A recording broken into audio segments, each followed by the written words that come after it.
En français.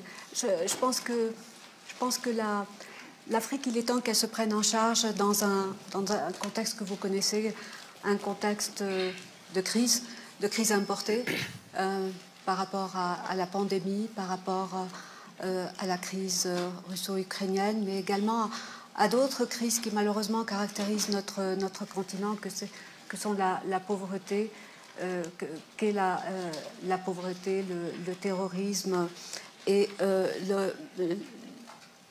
le climat, le changement climatique.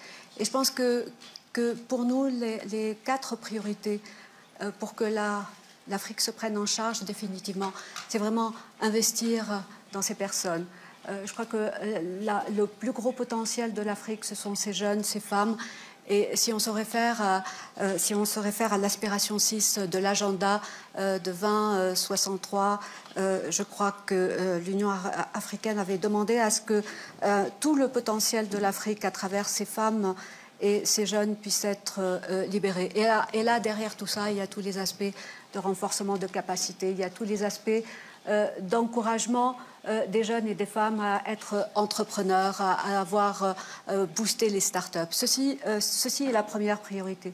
La seconde, c'est de renforcer la résilience climatique de notre planète. Force est de constater que en termes de mix énergétique, et malgré tout le potentiel que notre planète a en termes d'énergie solaire, d'énergie du vent et même du géothermal, eh bien, notre continent n'arrive pas à décoller de 3% du mix énergétique. En ce qui concerne la Tunisie, nous sommes très exactement à 3,6%, alors que partout au monde, on est au-dessus de 7%. Ceci est la deuxième priorité.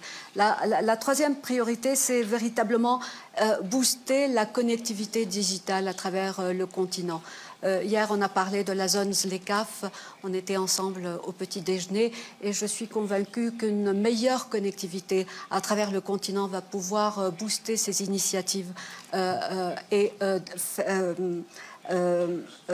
parachever le développement de notre planète. La quatrième et dernière priorité, c'est la coopération sud-sud, c'est la coopération triangulaire.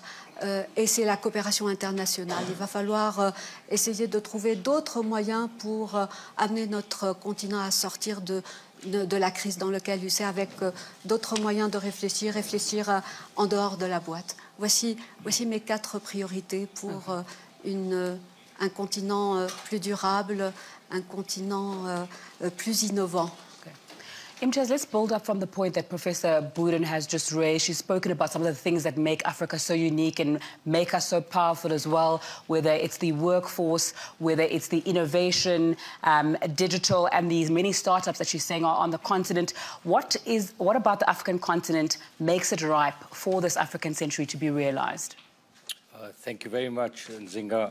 I have to rely on my notes. I can't rely on my brain anymore, so I've made some notes.